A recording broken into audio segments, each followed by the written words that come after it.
de botar para gravar. Hoje de manhã dei aula no Preveste e esqueci de botar para gravar. Vamos lá, então. Vamos começar aí nosso trabalhinho.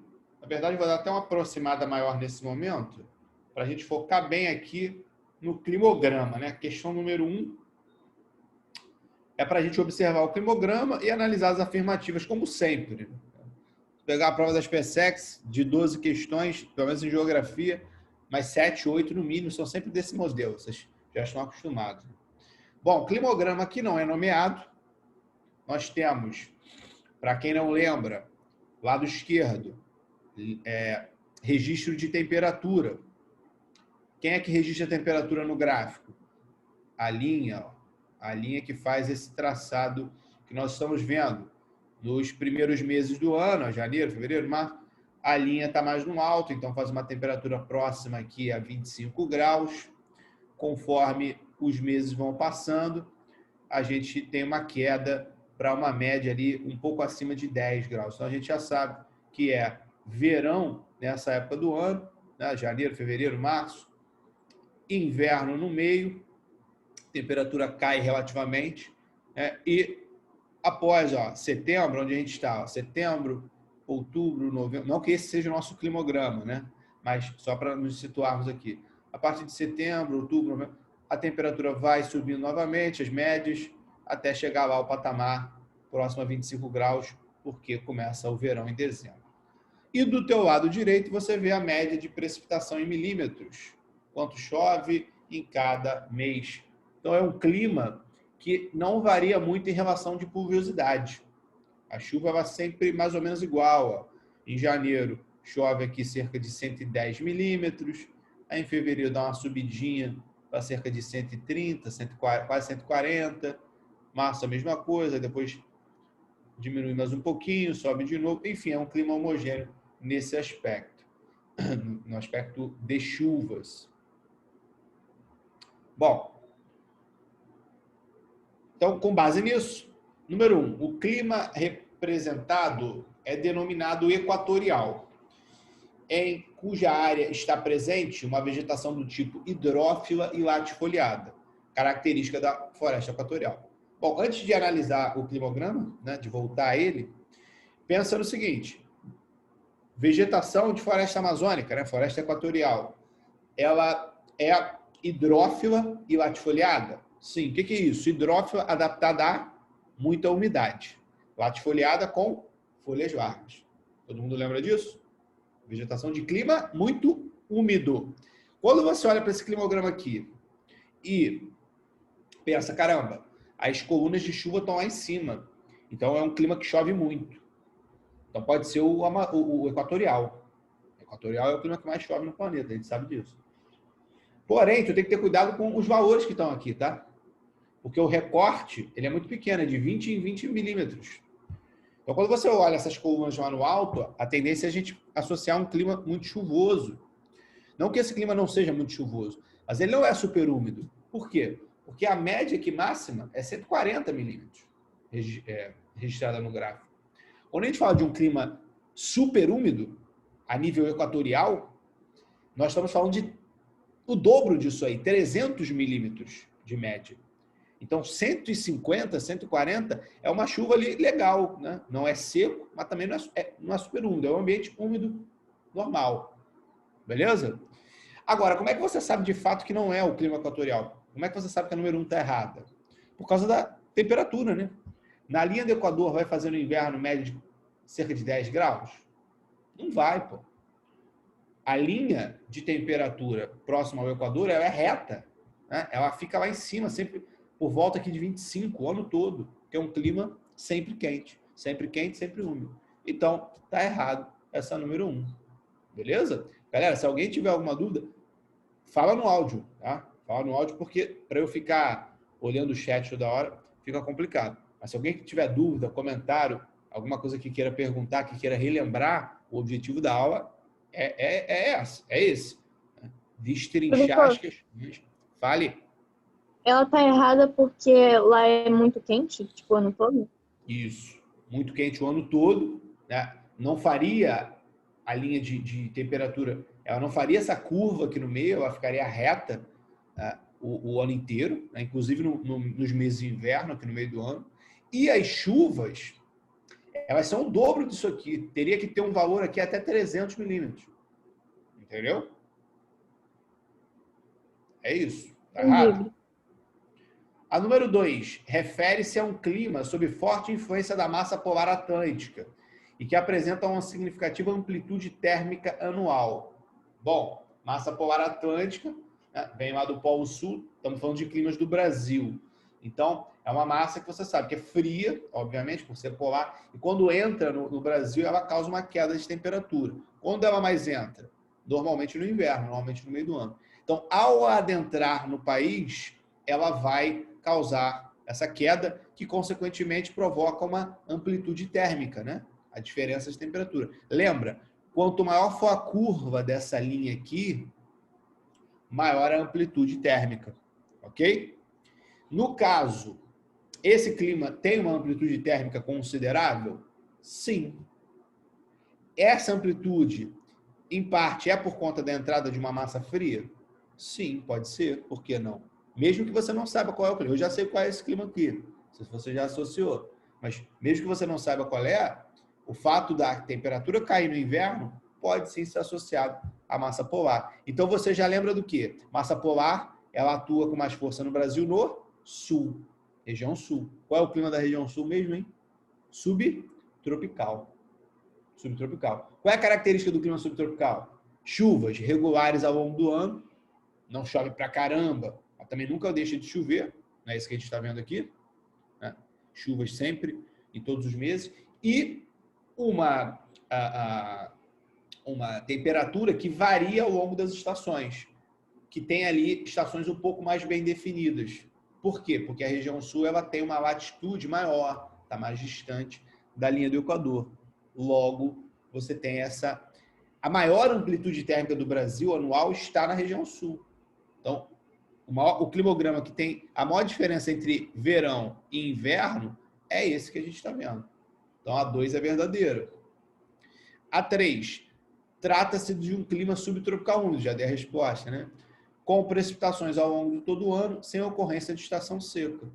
Correto. Sabendo que a 2 e a 3 estão certos, você já consegue marcar ali o gabarito na letra D. Né?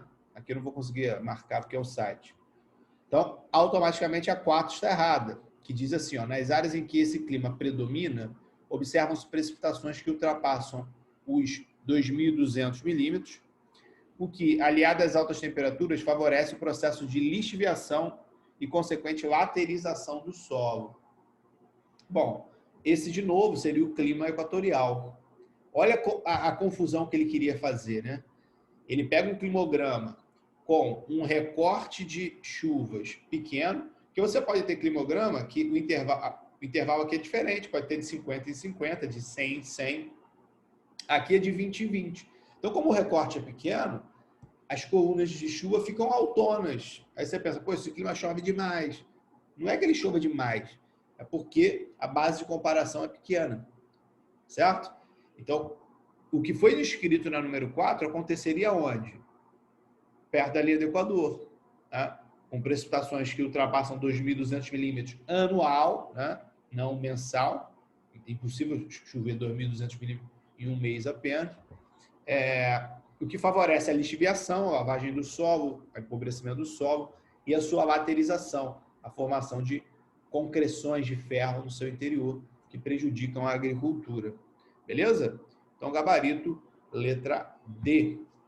Se fosse um clima equatorial aqui demonstrado, aí seria 1 e 4 verdadeiras. No caso, o gabarito é 2 e 3.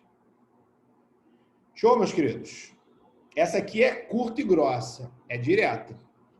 Né? Em 1989, o coeficiente de Gini atingiu no Brasil um pico de 0,636. Depois disso, apresentou reduções quase constantes, registrando 0,543 em 2009. O coeficiente de Gini é um importante indicador socioeconômico que revela em um país o grau D. Então, essa daí, meu amigo, ou tu lembra ou não lembra. Não tem muito o que enrolar. O que mede o coeficiente de Gini? Escolaridade, desigualdade, desenvolvimento humano, qualificação da mão de obra ou pobreza de sua população. Letra? Letra B? Isso aí, letra B.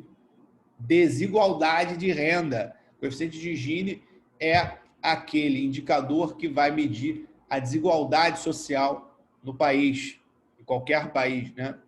E quando ele diz aqui no enunciado que o Brasil, final da década de 80, teve um pico de 0,636 e em 2009 houve reduções constantes até 0,543, isso significa que a situação brasileira melhorou ou piorou? Porque o número caiu.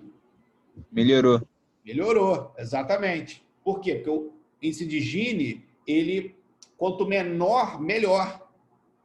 A desigualdade diminuiu no país. Qual é a lógica do índice de Gini? Quanto mais perto de zero, mais igualitária é a distribuição de renda. Se houvesse um país com o valor zero, isso significaria dizer que todos ganhariam dinheiro igual, teriam a mesma renda. Seria o socialismo perfeito. Karl Marx, super feliz. Em compensação, se houvesse um país com um valor de 1, significaria dizer que uma pessoa ganharia todo o dinheiro e os outros não teriam nada. Certo? Então, quanto mais perto de 1, pior. Certo? Muita gente confunde por quê? Porque o IDH, que é o mais famoso, é o contrário. O IDH, quanto maior, melhor. Mais perto de 1, melhor a situação do país, porque é mais alto o desenvolvimento humano. Porque o IDH mede o quê? Mede a qualidade de vida. Saúde, educação e renda. Isso também a SpaceX gosta de perguntar, né? Saúde, expectativa de vida, educação, índice de instrução e a renda, que é calculada pelo PIB per capita. Isso é o IDH. É o mais famoso de todos os indicadores sociais. O coeficiente de Gini, ele faz o que o IDH não faz. Medir a desigualdade. Por quê? Porque o IDH ele usa como cálculo PIB per capita. Ou seja, ele pega todo o dinheiro produzido no país e divide igualmente pela população, o que acaba não calculando a desigualdade. Você simplesmente pega o número de cabeças e divide o valor total por esse número de pessoas. Então, não calcula a desigualdade. Beleza? E o Brasil, a gente sabe que melhorou aí nos anos 90, anos 2000, por conta, né, além da estabilidade econômica que o país atingiu, por programas de inclusão social. Show? Então, gabarito letra B, essa daí não tem nem muito o que discutir. É só lembrar mesmo o conceito de coeficiente de Gini, conceito de IDH. Lembrando que o Brasil é um dos piores coeficientes de Gini do planeta, né? Isso é bom lembrar também. Apesar de ter melhorado, ainda é um dos países com maior desigualdade social do mundo. Vamos lá agora para essa número 3 aqui, que fala de transportes, fala de... Na verdade, é mais sobre migrações, sobre o contexto social brasileiro. Né? Sobre o impacto da modernização econômica e da integração nacional, o Brasil passou de um país agroexportador e rural a um país urbano e industrial. Um processo vertiginoso de urbanização revolucionou a sociedade brasileira em apenas meio século. Mas esse é um processo regionalmente desigual. Ok. As desigualdades no... uma questão que, no fundo, toca mais em urbanização. Né? As desigualdades no ritmo de urbanização regional do Brasil evidenciam-se, número 1, na configuração geral das redes de transporte, a qual se apresenta mais densa e articulada nas regiões mais povoadas, economicamente mais dinâmicas, como as do Sudeste e do Sul do país. Sim, né? Ele está querendo apresentar, né, motivos, melhor dizendo, para que as razões da desigualdade urbano-populacional, da concentração de pessoas no país. Uma dessas razões é na desigual configuração de transporte, que são mais articulados, são mais modernos nas zonas do Sudeste, Sul, as zonas mais ricas. Sim, né?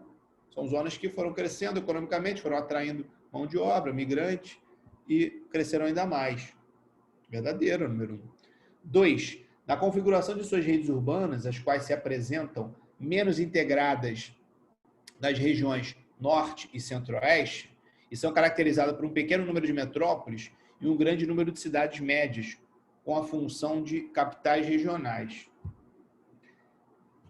Essa daí eu lembro que tem uma pegadinha. Muita gente caiu nessa questão aí, né? Achando que era verdadeira, que o fato do Norte e Nordeste ser menos articulado e tal, isso configuraria a questão como correta. Mas, na verdade, puxa aí pela memória, quando ele fala que Norte e Centro-Oeste são caracterizados por um pequeno número de metrópoles, pensa em Brasília, que é uma metrópole considerada nacional, por ser a capital. Está no Centro-Oeste.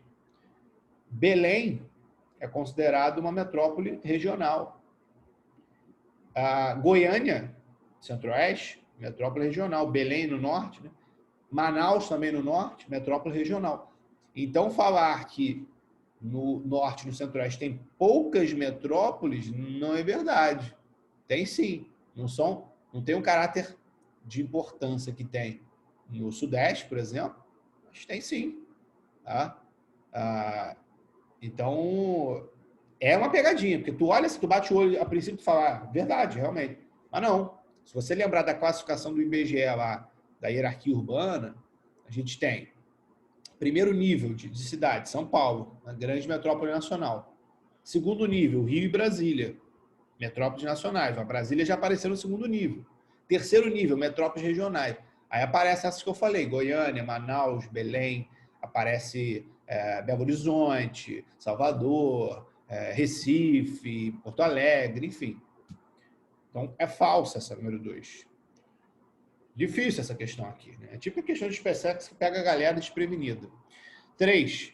Nas fortes diferenças no ritmo de transferência da população do meio rural para o meio urbano, destacando-se a região Nordeste, que, devido ao intenso êxodo rural sofrido, conheceu uma rápida trajetória de urbanização. O Nordeste ele sofreu com o êxodo rural, sim, correto. Porém, essa mão de obra nordestina ela foi para outras regiões do país. Sudeste, para o Sul, Centro-Oeste.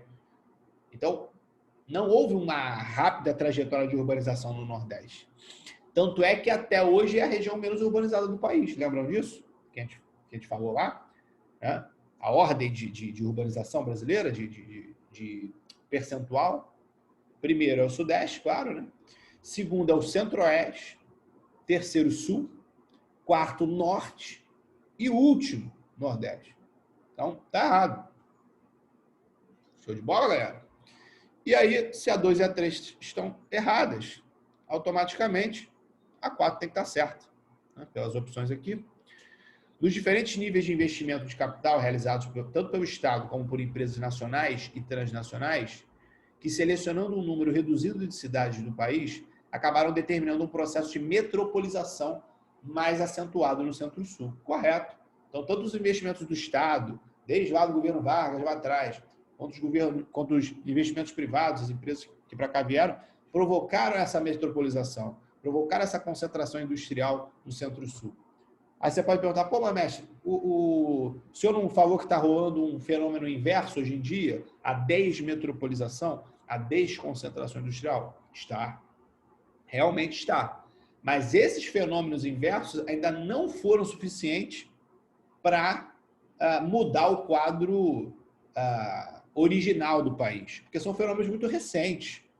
São fenômenos que ainda estão engatinhando. Então, o peso econômico, industrial, populacional brasileiro ainda está no Centro-Sul, sem dúvida nenhuma. E muitas vezes esse processo de desconcentração, ele também vai para o Centro-Sul. Lembra que a gente falou nas aulas de migrações? É aquele investimento que sai da metrópole, mas vai para uma cidade média próxima. Vai para o interior de São Paulo, vai para o interior do Rio, interior de Minas, Santa Catarina, Paraná. Beleza? Então, é correto. Gabarito. Letra D aqui. Questão considerada com grau de elevado aqui. Das que a gente fez até agora, aquela do coeficiente de Gini era considerada média, realmente. Ou sabe ou não sabe. E essa aqui também é considerada média, concordo com as classificações. Nem sempre eu concordo com a classificação desse site aqui, não. Mas no caso, essa do climograma, sabendo analisar, não era difícil. Essa aqui também não. Agora, essa já tinha um grau elevado, sim. Vamos para número 4. Está seco, hein? Nosso tempo está seco atualmente. Quanto tempo que não chove, né? Chover legal mesmo.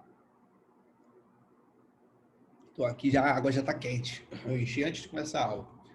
Sobre o comércio agrícola mundial, podemos afirmar que... Talvez a gente até tenha feito essa questão ao longo das aulas lá atrás. Eu sempre fazia, né, com vocês, uma ou outra. Mas é bom relembrar. Questão de agrária. Né? Agrária no contexto mundial. Número 1. Atualmente, Japão e Egito estão entre os maiores importadores mundiais de cereais. Aí você pensa, caralho, nunca ouvi falar em agricultura japonesa, egípcia, ou já ouvi falar, mas não sei detalhes. Pensa, quando aparecer uma coisa assim, você pensa, caramba, Japão, país pequeno, né? Não tem grandes recursos territoriais, né? Não é que não tem recursos financeiros, não tem grandes recursos territoriais para plantar, para desenvolver uma agricultura de alta produtividade. Então, a mesma coisa o Egito. O Egito é um país majoritariamente desértico, onde seus cultivos são, em grande parte, anexados ali ao vale do Rio Nilo. Também não tem muitas condições territoriais, geográficas, para plantar. Então, automaticamente, são países que vão depender de importação. Certo? Então, correto, essa número 1. Japão e Egito dependem muito da importação agrícola, de uma maneira geral, não só de cereais, mas a questão está focando em cereais.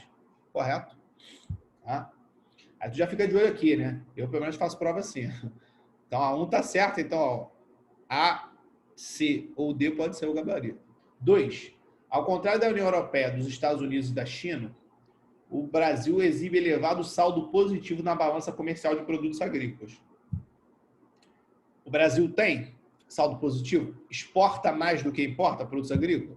Com certeza, isso você sabe. Agora, União Europeia, Estados Unidos e China, talvez você não saiba de detalhes. São lugares com população elevada? São. São lugares em que o nível socioeconômico é alto, ou seja, o poder de compra da população é alto. Estados Unidos e União Europeia, com certeza. A China, dependendo da população, sim, vem crescendo cada vez mais. Então, todos os países que são extremamente populosos e que têm um grau de consumo elevado, automaticamente são grandes importadores. Importadores de quê? De tudo. Tudo que você possa imaginar. Então, é natural que eles tenham saldo negativo no quesito agrário.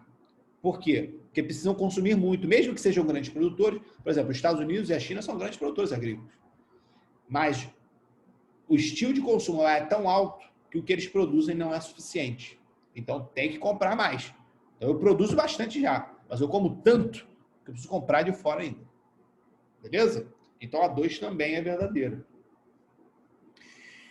Bom, aí eu acho que a gente já chegou no gabarito aqui, né? Já, porque só 1 e 2 só aparecem na letra C. Então, vamos conferir se realmente todas as outras estão erradas e o porquê que estão erradas. 3. Na última década, o aumento dos investimentos no agronegócio e a difusão de organismos geneticamente modificados, OGMs, que são transgênicos, né? Transgênicos, na agricultura, fizeram com que o comércio mundial de produtos agrícolas superasse em valor o comércio de manufaturados. Pelo amor de Deus. Nunca, né? Nunca. Em valor, nunca. Talvez você possa até discutir em peso, mas mesmo assim, não.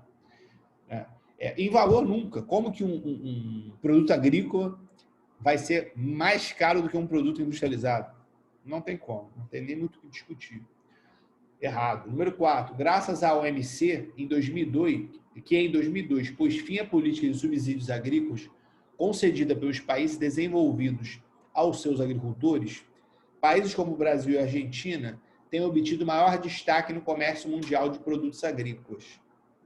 Discutimos isso lá atrás nas aulas de agrária.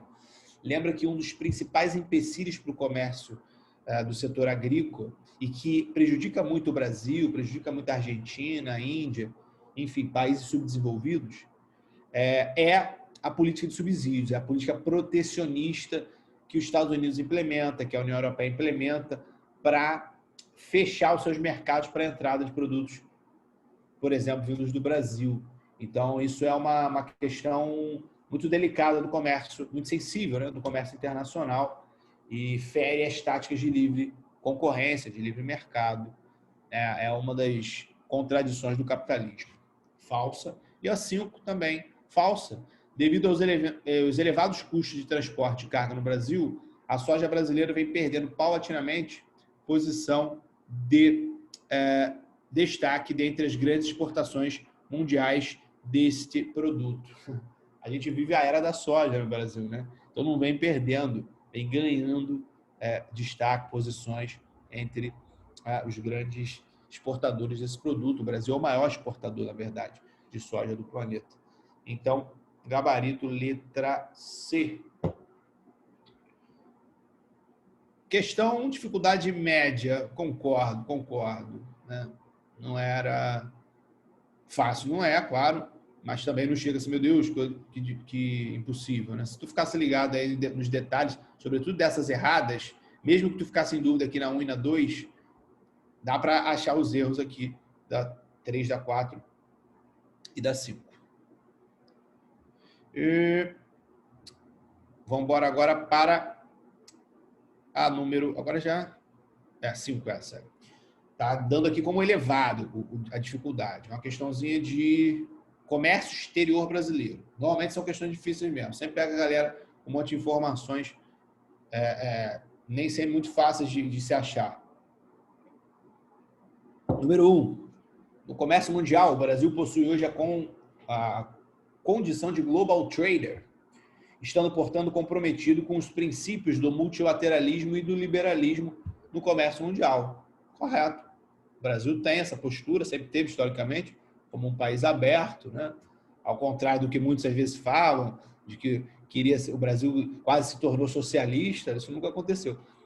Pelo contrário, né? O Brasil ele virou global trader agora no século XXI. O que é o global trader? É um país que tem relações comerciais com o mundo todo, né? Tem uma dinâmica, um comércio mais fatiado, uma dinâmica de relações comerciais mais bem dividida do que já teve antes, né? Muito voltado. Porque, historicamente, a gente sempre foi muito voltado para os Estados Unidos, sempre foi muito voltado para a Europa, e com o tempo isso foi se dividindo, com a participação da China e tudo mais.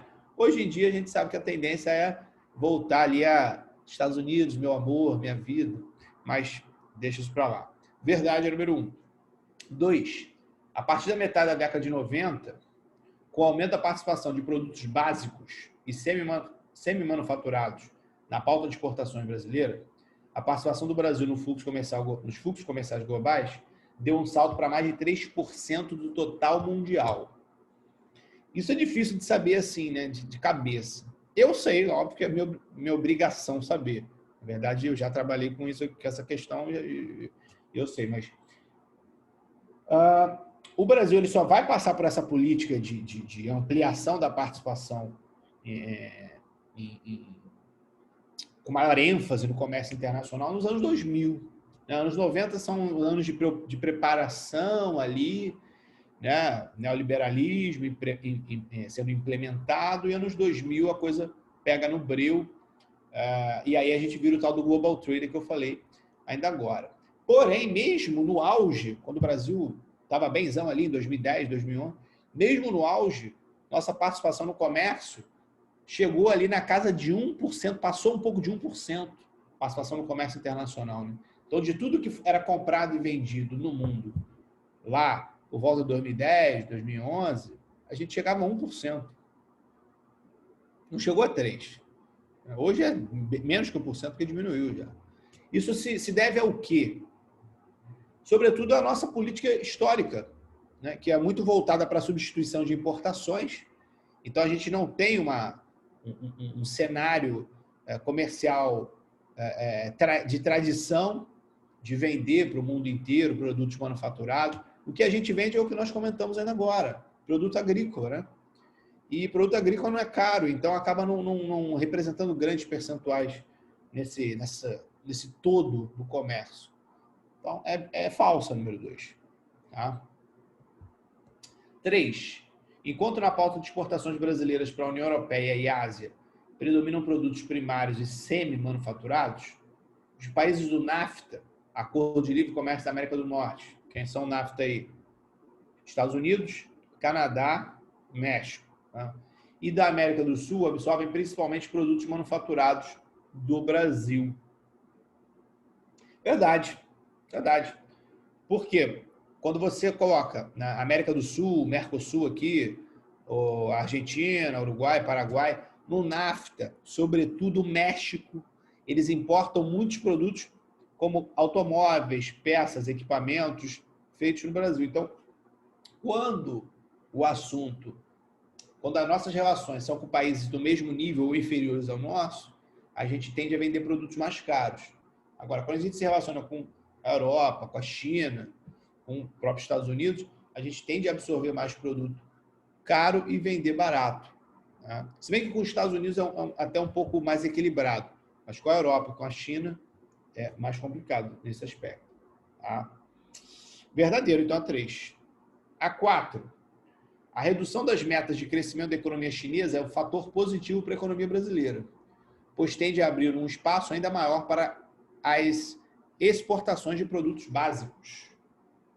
Então, se a China ficar mal, é bom para a gente? A China é o nosso maior parceiro comercial. É bom? O maior parceiro está mal? Claro que não, né?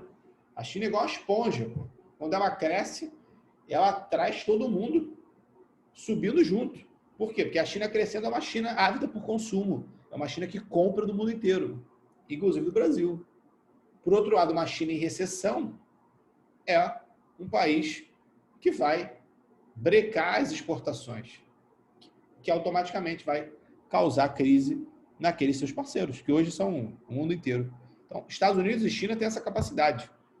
Quando estão bem, todo mundo tende a aproveitar um pouco dessa rebarba aí. Quando estão mal, a recessão se espalha.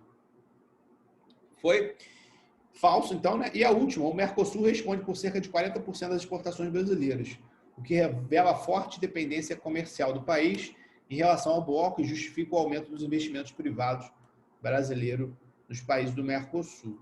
Bom, a justificativa de investimentos privados, né, ela, de fato, é muito interessante ter o Mercosul como um importante espaço de relações brasileiras, né?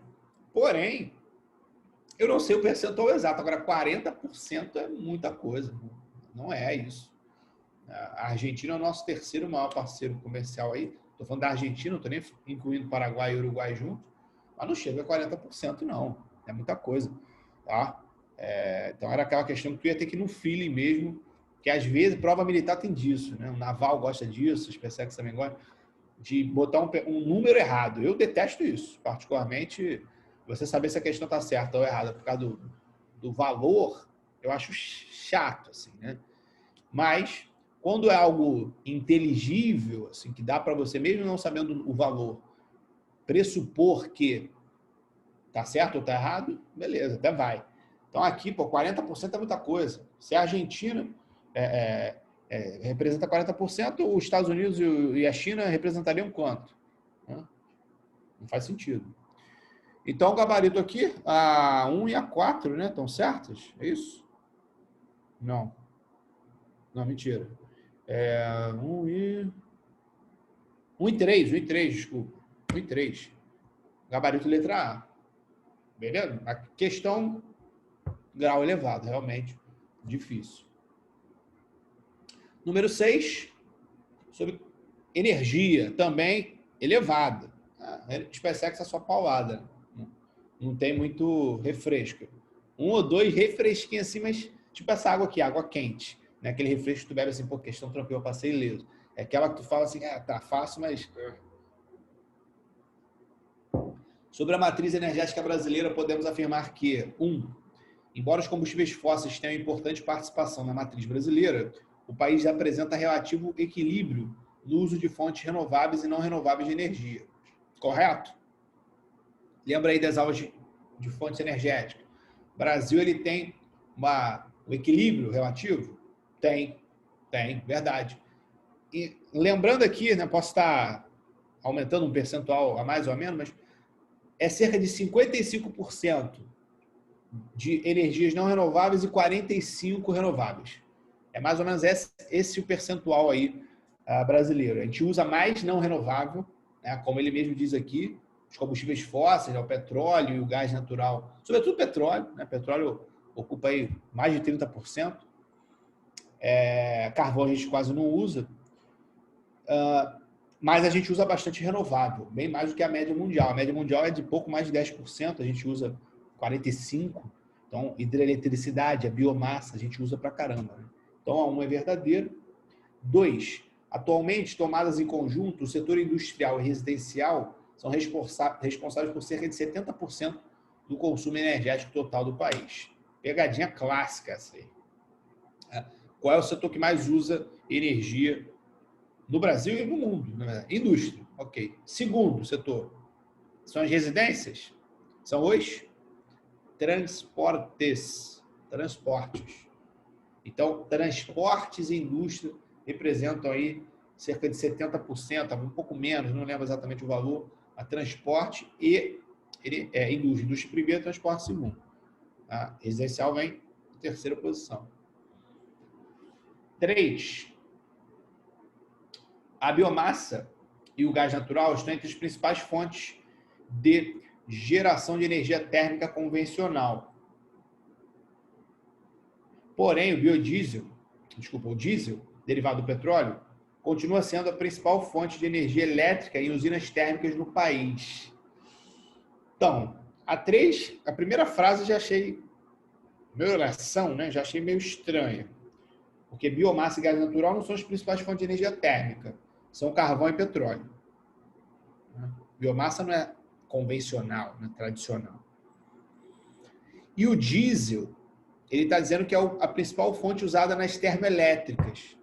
O que é termoelétrica? É a usina que queima algum combustível para gerar eletricidade. No Brasil a gente usa pouco, mas usa.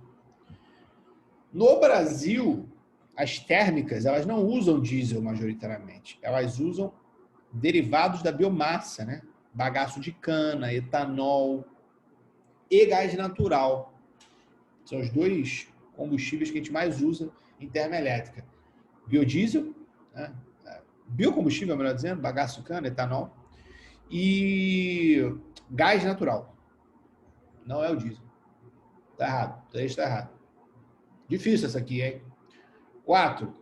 A descoberta do pré-sal contribuiu para a autossuficiência brasileira em petróleo e interrompeu políticas de diversificação da matriz energética, tais como a retomada dos programas de centrais nucleares e os investimentos em geração eólica no país. Não. O petróleo, a produção cresceu, mas outros setores continuaram se expandindo. Construção de hidrelétricas continuou acontecendo. Estamos falando dos anos 2000, né? O Brasil anuncia sua autossuficiência em petróleo ali por volta de 2006. E aí a gente continuou construindo hidrelétrica, continua, na verdade, construindo parques eólicos. A própria usina nuclear de Angra 3, continuou seu processo de construção, apesar de hoje estar paralisado, mas não foi por conta do petróleo. Tá? E errada, então, a 4. Mas só para também não passar batido, essa autossuficiência em petróleo, né, ela existe, porém, lembra que o Brasil, apesar de ser autossuficiente em petróleo, ele não consegue refinar todo o petróleo que usa. Então, mesmo sendo autossuficiente, a gente importa petróleo. Por quê? Porque a gente não tem capacidade de refino. Certo? E a 5, a fim de amenizar os impactos ambientais, o projeto aprovado para a construção da usina hidrelétrica de Belo Monte, no Pará, a definiu como uma usina de fio d'água, que acarretará grandes variações em sua capacidade de produção entre a estação de cheia e de vazante. Nós tivemos essa aula não tem tanto tempo assim, né? É verdade, a usina de Belo Monte, como ela é a mais moderna, ela tem aí como é que eu posso dizer? Ela tem uma tecnologia, né, chamada de fio d'água, que não trabalha com um grande reservatório, para não alagar uma área tão grande da floresta, por isso o fluxo de água do próprio rio é usado como a matéria-prima para a geração energética. Isso acaba provocando uma variação grande entre estação cheia e vazia. Quando tem muita água, gera-se mais energia. Quando tem menos água, gera-se menos. Tem um pró e tem um contra. Tem um pró, que é o ambiental, e o contra, que é o aspecto produtivo. Então, gabarito da questão, letra C, estavam corretas a 1, lá no início, e a 5. Questão difícil. Outra questão difícil. Está escrito média aqui, mas pelo que eu me lembro, eu acho que essa é difícil. Questão de água. Falando em água, aproveitar que o assunto é água. Vou pedir uma licença, vou deixar projetado aí para vocês, se quiserem já lendo. Vou abastecer minha água aqui, porque tá quente já o negócio e ainda faltam mais uns 20 e poucos minutos de aula. Até já. Já volto.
Pronto, galera.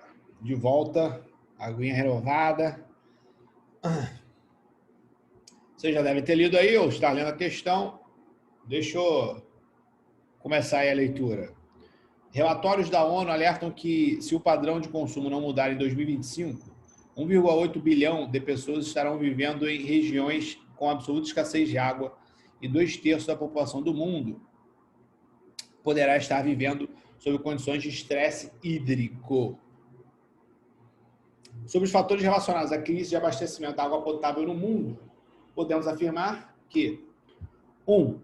Embora a água doce disponível no mundo ultrapasse largamente as necessidades de consumo atuais, a crise da água é uma realidade no planeta.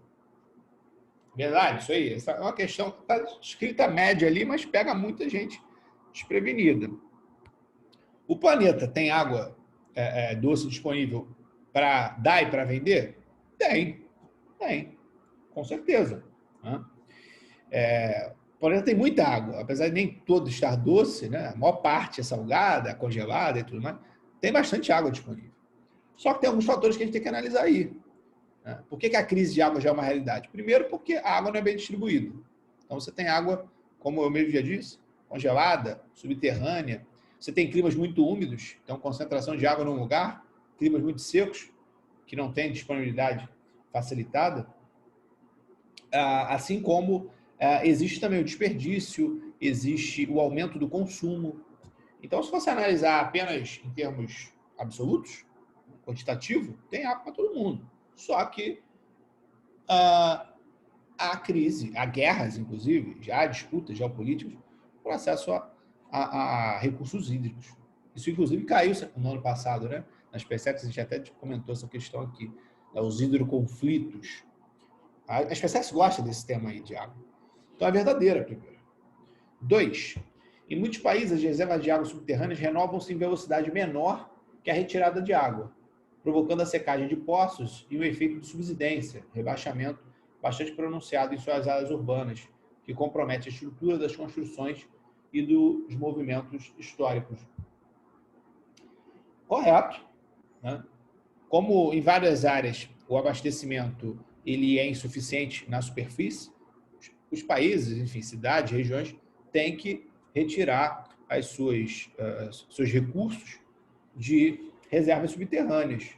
Isso acontece em Israel, acontece em lugares aqui do Brasil mesmo, no Centro-Oeste, acontece nos Estados Unidos, na Europa, porra de lugar, né? E aí esse efeito de subsidência, eu já li sobre isso uma vez, que acontece na cidade do México. Não sei se tem em outro lugar, talvez tenha, mas eu já li sobre isso. O fato de você tirar as reservas, isso provoca uma instabilidade no terreno, que provoca um ligeiro afundamento dos terrenos. Confesso que eu não lembro de detalhes da reportagem, mas tem um aspecto técnico aí, né, geológico, relativo à engenharia, que explica isso. Então é verdade a 2. 3. A construção de barragens e rios compartilhados por diferentes países, viabilizando projetos de irrigação e beneficiando as atividades agrícolas, tem contribuído para a redução de estresse hídrico entre os países. Ou seja, quando um país constrói uma barragem no rio, e esse rio ele vai para um outro país depois, essa barragem pode ser para gerar energia, para irrigar terrenos, enfim. Esse movimento de construção de barragem, ele vai diminuir o estresse entre os países, vai melhorar a relação entre eles. Faz sentido isso? Com certeza não, né, cara? Com certeza não. O país que o rio passa depois fica puto da vida. Por quê? Porque quando o cara constrói a barragem lá em cima, o fluxo de água que chega no segundo país é menor. O padrão da água pode diminuir, ou melhor, pode se modificar, grau de salinidade, enfim, a viscosidade se altera. Isso acontece em vários lugares. Nós temos lá na África, né, o Rio Nilo, que é compartilhado ali entre vários países. Isso caiu, inclusive, no ano passado na SpaceX. Nós temos o caso lá também no Oriente Médio, as represas que a Turquia construiu nos rios Tigre e Eufrates, que prejudicaram o Iraque, prejudicaram o Irã. Tem um monte de casos assim. Tá? Aqui mesmo na América do Sul, a construção de Itaipu, né, foi reclamada pela Argentina, porque o Rio Paraguai vai para lá depois, né? E a usina foi construída ainda em território brasileiro, ali na fronteira com o Paraguai. Então é falsa, 3. Então eu já falei que a 1 é verdadeira, 2 também, né? Bom, pelas alternativas aqui, só tem a letra A para marcar. Então se a 3 é falsa, a 4 e a 5 também são. O aquífero Guarani é uma importante reserva estratégica de recursos hídricos para o centro-sul do Brasil, o qual ainda não está sendo explorado, haja vistas abundantes chuvas que alimentam os rios, os quais por si só garantem abastecimento da região mais dinâmica do país. Qual é o erro aí? O que não está sendo explorado. Está sim. Né? Cidades do interior de São Paulo, cidades do Mato Grosso do Sul, usam o aquífero Guarani como fonte de abastecimento. É mentira esse negócio está intocado. E a 5, entre os diversos usos da água, o uso industrial é o que apresenta as maiores taxas de desperdício em termos globais. Errado. Quem é que mais usa água? Qual é a atividade? Né? Irrigação, agricultura. Pensa sempre na irrigação ali, aquela quantidade de água que vai sendo pulverizada. Então, errado. Mestre. Opa, fala. O aquífero Guarani não fica no Sudeste? Não, Centro-Sul. Centro-Sul. Ele pega Centro-Sul? Pega Centro-Oeste, pega Sul. Ele pega a porra toda do Centro-Sul do Brasil. O único estado do Centro-Sul que ele não pega é o Rio de Janeiro. Tá? Quer ver aqui? Vou até jogar aqui, ó. Para tu relembrar, refrescar a tua memória. Aproveitar que a gente tem essa possibilidade. Olha aqui. Essa imagem tá boa. Olha o que ele pega, ó. Argentina, Paraguai, Uruguai, todos os estados do Sul, todos os estados do Centro-Oeste, São Paulo, Minas, não pega Espírito Santo também, né? E nem o Rio. Beleza? Beleza. Valeu, mestre. Valeu. Então é falso, né? Então já fechamos aí mesmo na letra A, números 1 e 2 estão corretas. Estava como média aqui, mas sei lá, eu daria ela como difícil. Essa outra aqui é sobre escala, tem que fazer conta, né? O foda é que eu não sei, perdão aí, mas eu não sei como fazer uma conta aqui, porque eu não sou professor de matemática, então não tenho mesa digitalizadora, nem nada. Vai ter que ser na base da cabeça. Então, eu vou pedir para vocês fazerem aí. É uma questão simples, né? Olha só. Sobre um mapa com escala 1 para 500 mil, o comandante de uma tropa demarca uma área a ser conquistada em solo inimigo. Essa área demarcada apresenta o formato de um quadrado de 8 centímetros de lado. A área demarcada a ser conquistada mede na realidade. Oi? Professor, então, Sim. tem uma... Para mim aparece tipo um lapisinho que dá para você clicar e escrever. Acho que aí também tem. Cadê? Para mim, acho que não. Ó, vou te dar um Perdoe. exemplo aqui, peraí. Ah. Eu já vi, teve aluno que já fez isso, mas eu nunca descobri. Onde será que eu consigo fazer isso, meu Deus? Aqui. Aparece. Mestre, o nosso fica no canto da tela. Tá. Eu acho que eu achei aqui, ó. Tá vendo aí? Ih, rapaz, show de bola, ó. Porra, maneirão, nunca tinha visto. Show. Porra, show de bola, mano. Pô, o Zoom é bonzão mesmo, cara. É porque eu não sei usar todas as ferramentas. Mas, pô, o Zoom é maneiríssimo. Bem melhor do que o Google Meet. Não sei se vocês já usaram o Google Meet. Bom, então aqui, qual é a parada, né? Quando ele diz, vai sair garrancho, provavelmente, né? Porque eu não tenho, deixa eu tentar escrever. Ó, vai sair garranchão. Quando ele fala que a escala é 1 para, perdão os garranchos, hein? 500 mil, é porque como eu tô no... O meu aqui é laptop, né? Laptop é coisa de velho, né? O meu é notebook. Eu não tô com mouse. Mouse seria mais fácil. Quando ele fala isso, que a escala é 1 para 500 mil, tô escrevendo igual criança que está aprendendo a escrever. Ali na alfabetização. Aí. O que significa isso? Que 1 centímetro no mapa... Ih, meu Deus, vai sair o C aqui? Ou o M? Tem que fazer devagarinho, porque se for rápido, dá ruim. 1 centímetro no mapa equivale a 500 mil centímetros na realidade. Sabendo que a questão já trabalha aqui com quilômetros, né?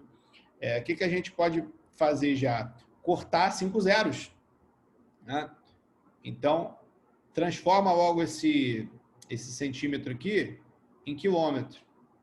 Então, significa que a cada centímetro no mapa, nós teremos 5 quilômetros, correto? Show. Beleza. Então, quando ele fala, né, que o lado do terreno, né, no mapa mede 8 centímetros, isso significa o quê? Né? Que na vida real, esse terreno vai ter 8 vezes 5. Né? Se no mapa o lado do terreno tem 8 centímetros e cada centímetro equivale a 5 quilômetros, na vida real, esse terreno tem um lado de 8 vezes 5, ou seja, 40 quilômetros. Todo mundo está entendendo? Vocês são muito melhores em matemática que eu, né? Então, na verdade, o terreno tem um lado de 40 quilômetros. E aí? E aí que ele quer a área. Oh, meu Deus. 40 quilômetros. Porra, eu vou querer praticar isso aqui depois. Espero que as aulas já vão voltar, então não vou ter nem tempo. Se bem que eu não preciso muito, né?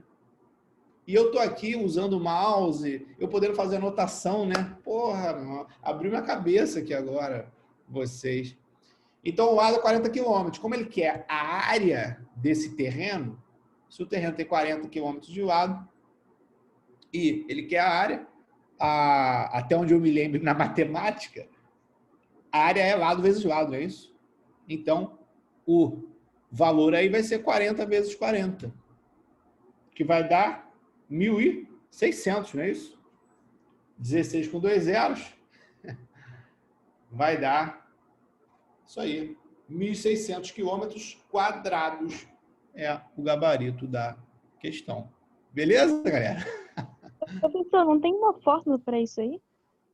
Fórmula, então, a fórmula, eu não gosto muito de usar fórmula, mas a fórmula seria escala igual a distância. Opa, cadê?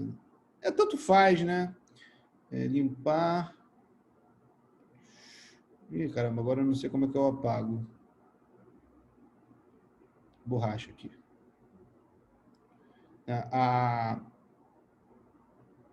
Cadê a canetinha? E agora para eu voltar para a caneta?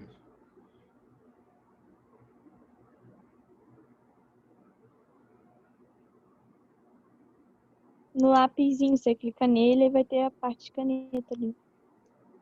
Esse destacar aqui? É Não, uma... aqui, tá aqui.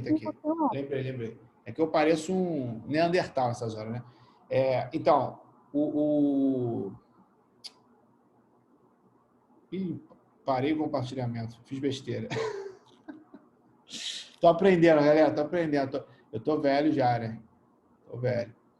Enfim, mas a fórmula, né, que você perguntou seria escala igual a Dzinho sobre Dzão. O que significa isso?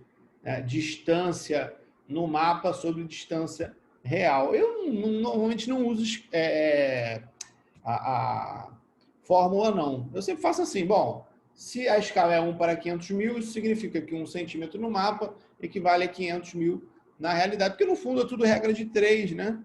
Então, o que eu fiz ali? 1 centímetro vai equivaler a 500 mil.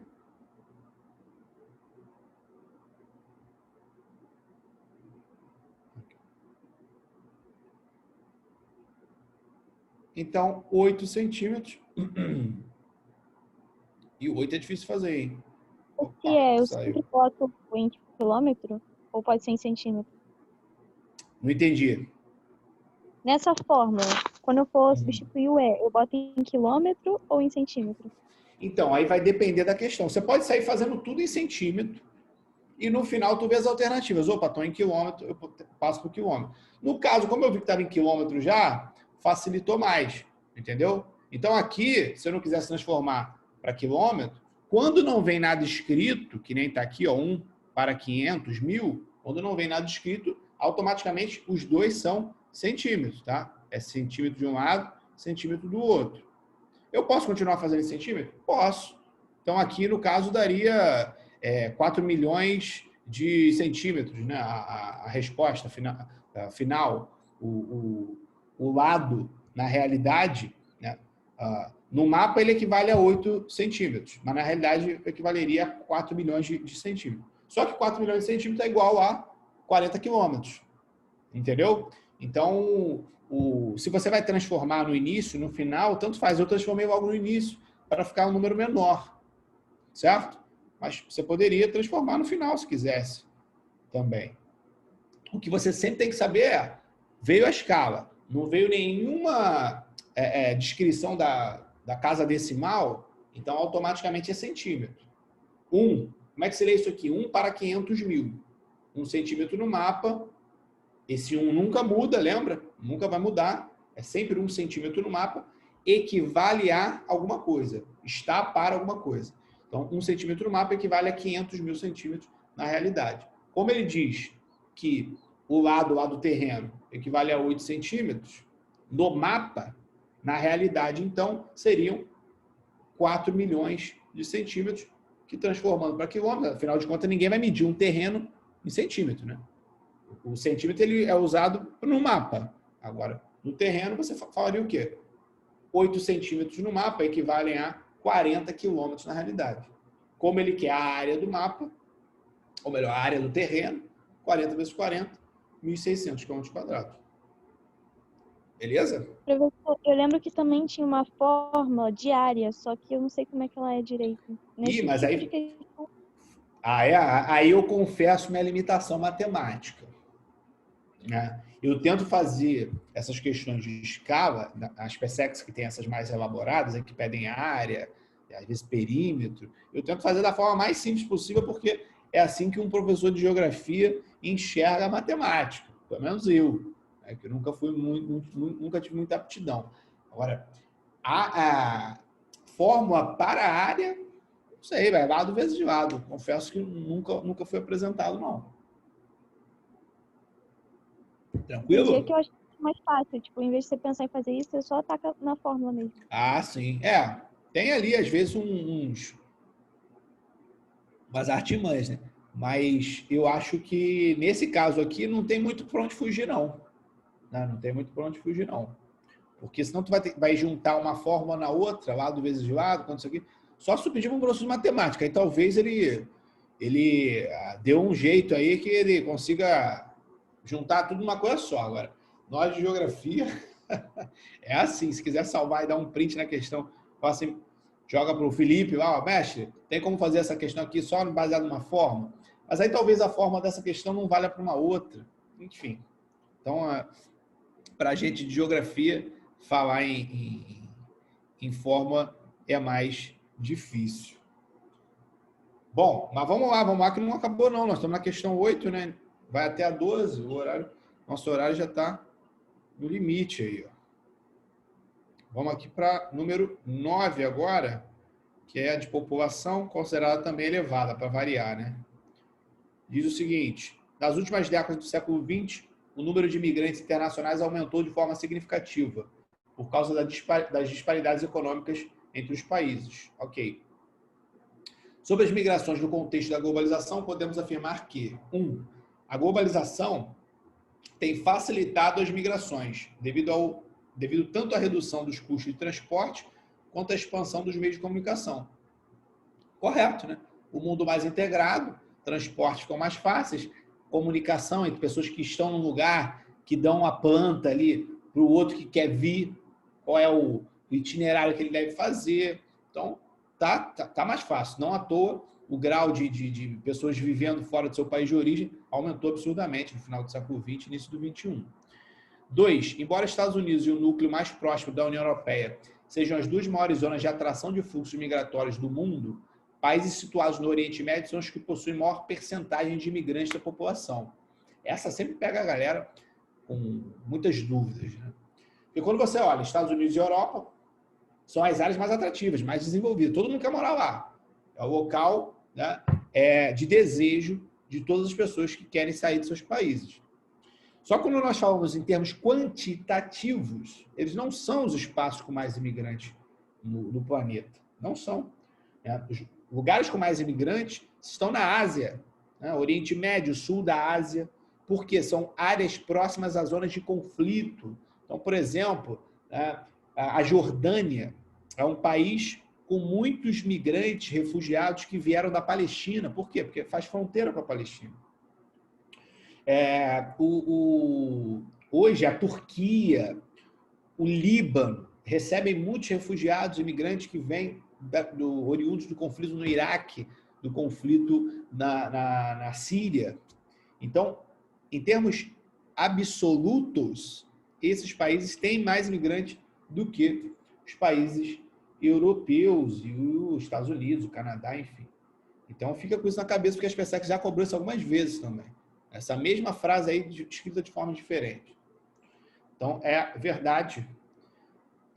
3. A crescente necessidade de mão de obra imigrante por parte da Austrália tem levado esse país a estimular a imigração através de políticas imigratórias menos seletivas.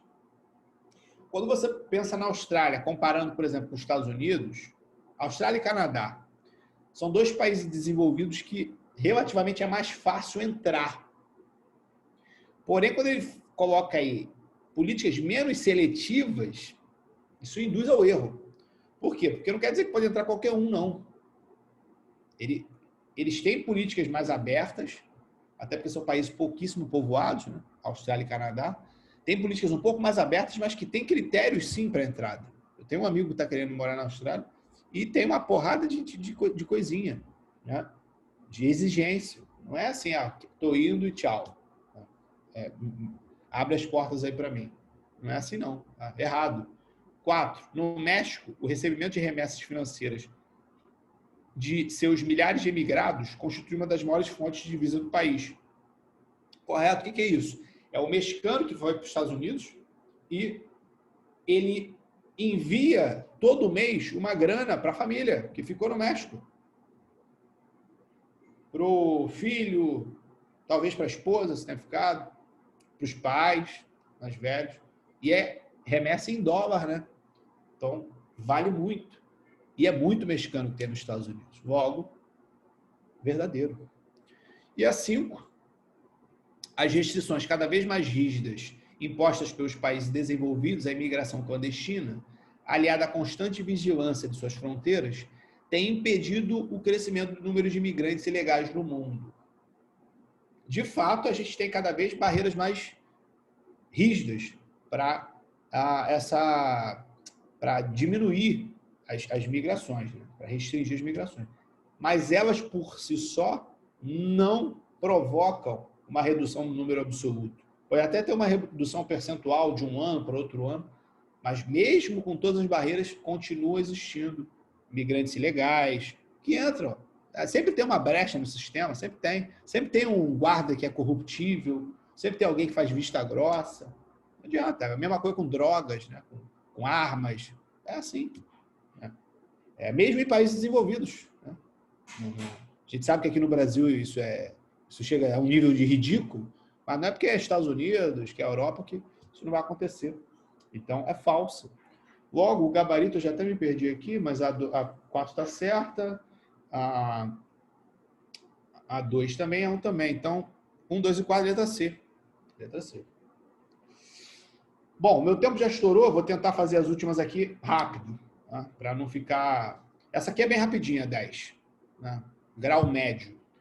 Segundo Mellen Adams, com a venda de produtos a preços mais baixos que o custo de produção, a União Europeia foi um dos responsáveis pela regressão da agricultura de produtos alimentares básicos da África subsaariana, conduzindo esses países a uma situação crítica de insegurança alimentar ou de dependência da importação. Essa prática econômica chamamos especificamente de... Qual é a prática econômica? A venda de produtos a preços mais baixos que o custo. Então, esse copo aqui custa R$2 para eu fazer e eu vendo por 1. Qual é o nome disso? Protecionismo, dumping, política de subsídios, desregulamentação, neoliberalismo. Dumping. Isso aí. Letra B. Tá? Não tem nem muito o que explicar. É isso aí. É você tentar quebrar o teu concorrente aproveitando ali a tua situação mais próspera, mais interessante do que a do outro. Tá? Não deixa de ser também, às vezes, um mecanismo protecionista. Tá? Mas, por essência, o nome que se dá, porque o protecionismo é aquela coisa que eu estava falando lá em relação à agricultura brasileira, que quer vender produtos para países desenvolvidos e tal. Isso é um protecionismo, é você fechar o teu mercado para a entrada de produtos que venham de fora. Não deixa de ser protecionismo. Mas o dumping, por essência, é isso. É isso que está sendo explicado aí. Ele dá um exemplo, a questão da África. Né? Muitas empresas europeias agrícolas, elas não só restringem a entrada de produtos africanos, o que desestimula a produção em países da África, como também vendem produtos para a África. Isso acaba reduzindo a produção a um nível crítico que compromete ainda mais a situação de segurança alimentar, que já é grave em países predominantemente pobres. Tá? Bom, vamos lá que eu tô na pressa já. Gabarito letra B. Vamos para a número 11. Logo após a Segunda Guerra Mundial, a estrutura econômica regional norte-americana sofreu um profundo rearranjo, resultado da perda de dinamismo industrial do Manufacturing Belt. Questão específica dos Estados Unidos. Meti duas aulas sobre isso, bem completas, lá no Classroom. Se não viu, veja. Os novos investimentos promoveram concentração industrial no oeste e no sul dos Estados Unidos, chamado Sun Belt. Entre os fatores que contribuíram para o redirecionamento dos investimentos para o oeste e sul dos Estados Unidos, nesse período, podemos destacar. Então, aqui, ó, vou até colocar aqui um mapa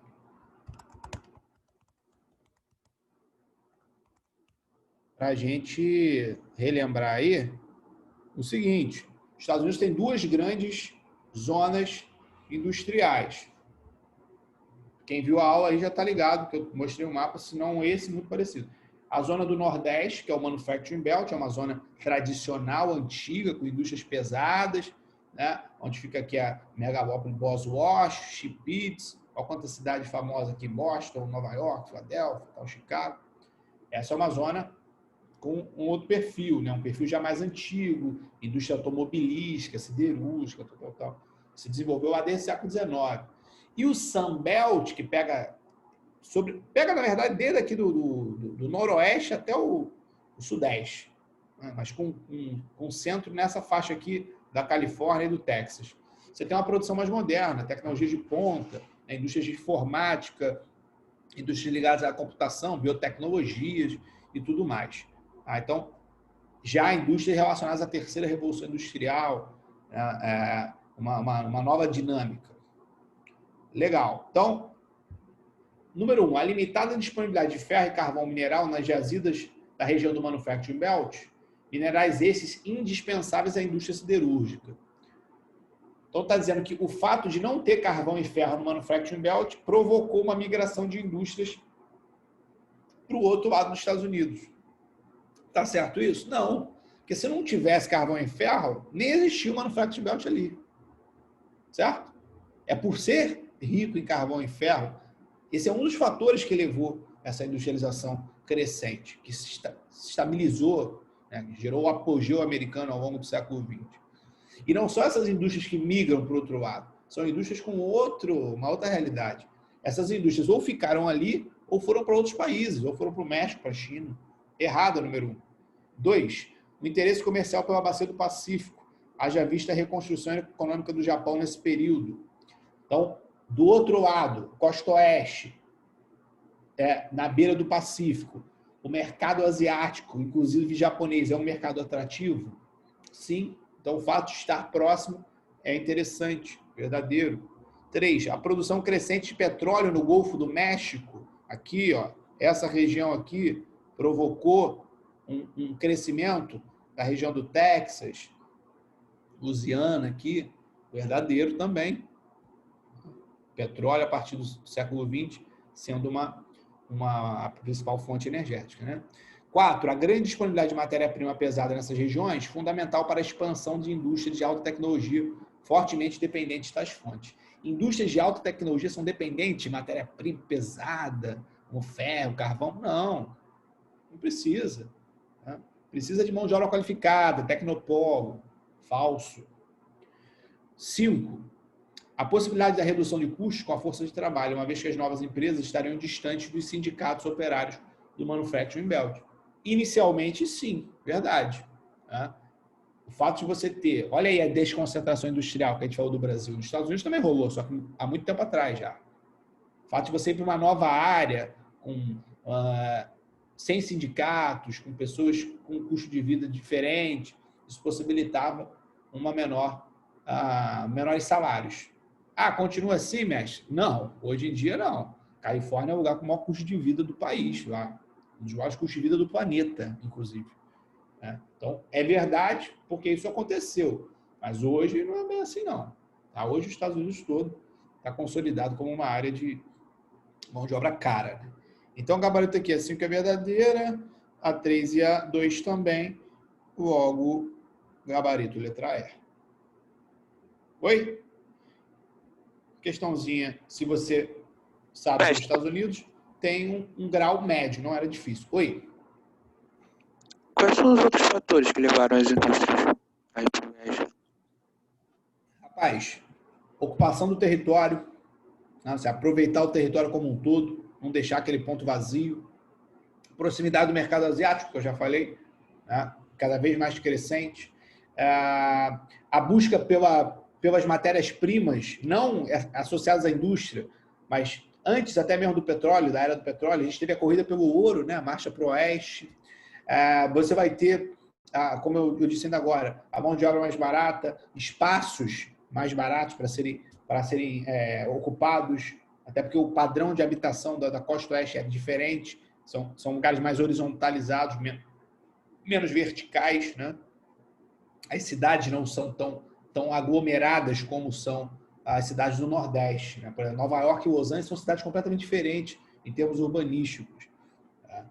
É como eu sempre comparo assim, no Rio de Janeiro, né? Nova York, a cidade tradicional, é como se fosse a Zona Sul, Copacabana, Ipanema, aquela coisa assim bem concentrada.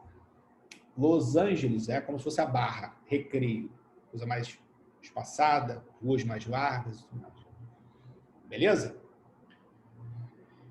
Fechando aqui então, em 2003 foi criado o Beleza, BRIC. valeu, mestre. Valeu. Uma sigla indicada por Brasil, Rússia e China, respectivamente, como países que estariam destinados a ingressar no seleto grupo das principais economias mundiais, devido à força de seus recursos naturais, humanos e estratégicos. Sobre os parceiros do Brasil nesse bloco, é correto afirmar que 1. Embora a Rússia tenha perdido importância econômica no cenário mundial, apresenta-se como uma estratégica fornecedora de petróleo e gás natural para os países europeus. Correto. A Rússia perdeu importância, lembra da Guerra Fria, né? A Rússia conseguia equilibrar as forças com os Estados Unidos, hoje em dia não é mais assim. Porém, é um país que se revigorou nos últimos anos, passou aí até a intervir militarmente no leste europeu, ali na Ucrânia, na Geórgia, porque aproveita esse potencial, como é o maior país territorialmente falando, né, o maior território do planeta, tem reservas muito férteis de carvão, petróleo e gás. Então, é verdade. 2. Enquanto a China, no setor secundário, eu botei essas aulas aí, botei lá no Classroom, hein? Quem quiser saber detalhes sobre China, Rússia. Na verdade, Rússia eu não botei. Se quiser, eu coloco, porque não costuma cair muito, não. Mas se quiser, eu tenho aula sobre isso também. 2. Enquanto na China, o setor secundário responde por quase metade do PIB do país, na Índia, é o setor terciário que se destaca, respondendo por mais da metade do seu PIB. Correto. Tá? A Índia, quem não assistiu a aula lá, por favor, assista. Ela baseia sua economia na produção tecnológica, na capacitação de mão de obra. Tá? A indústria é importante? Mas não é tão forte quanto a China. Você não vê assim, made in India em produtos, como você vê made in China. A China não, ela se tornou o que se tornou por absorver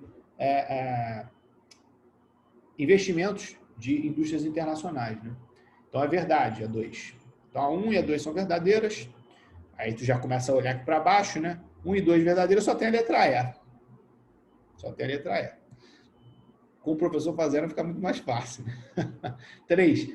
A competitividade da economia chinesa está fortemente relacionada à vasta reserva de mão de obra barata, ao seu enorme mercado consumidor potencial e às reformas políticas democráticas promovidas pelo Partido Comunista, sem as quais seria inviável a atuação do grande capital. Qual o erro aí?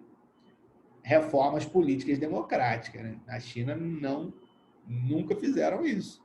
Eles adaptaram a economia, mas não adaptaram a política. A economia é aberta para o capitalismo, mas a política continua ditatorial. 4. Enquanto o milagre chinês articulou-se em torno da produção manufatureira intensiva em mão de obra, a Índia se destaca na globalização através dos setores de biotecnologia e de tecnologia de informação, os quais demandam quantidade relativamente pequena de trabalhadores de alta qualificação. Mais ou menos o que a número 2 falava ali, né? De novo, reforço aí o pedido para vocês assistirem essa aula, porque é importante, isso já caiu mais de uma vez nas PSECs recentemente. E a 5, então, está errada, em virtude das rígidas políticas de controle de natalidade, tanto Índia quanto China já apresentam taxas de crescimento naturais próximas a zero, o que implicará necessariamente um rápido processo de expansão da população idosa em ambos os países. Na China, sim. Na Índia, não. A China ela segue desde 79 a política do filho único, né, que foi flexibilizada agora, em 2016, para quê? Justamente para estimular as pessoas a terem mais filhos, já que a população estava ficando muito idosa. Pouca gente nascendo, galera com a expectativa de vida aumentando. Agora, a Índia não teve esse controle populacional. Não teve esse controle tão rígido como a China. Logo, a população não é tão idosa desse jeito. A taxa de natalidade ela não diminuiu tanto assim, porque não havia uma lei como na China houve. Beleza, meus queridos? Então, o gabarito ficou mesmo a letra E. Tranquilo? Valeu, mestre. Eu só não entendo isso. A China tem essa parada de taxa de natalidade, né? E tem, porra, 1 bilhão de habitantes. Como? Porque ela já tem 1 bilhão de habitantes há muito tempo. A política do filho único ela foi feita em 79. Pô. Tem o que aí? 40 e poucos anos, né? 50 anos, sei lá. É isso, 40 e poucos anos. Então, em 40 e poucos anos, você não é capaz de diminuir drasticamente a população. Não é. Entendeu?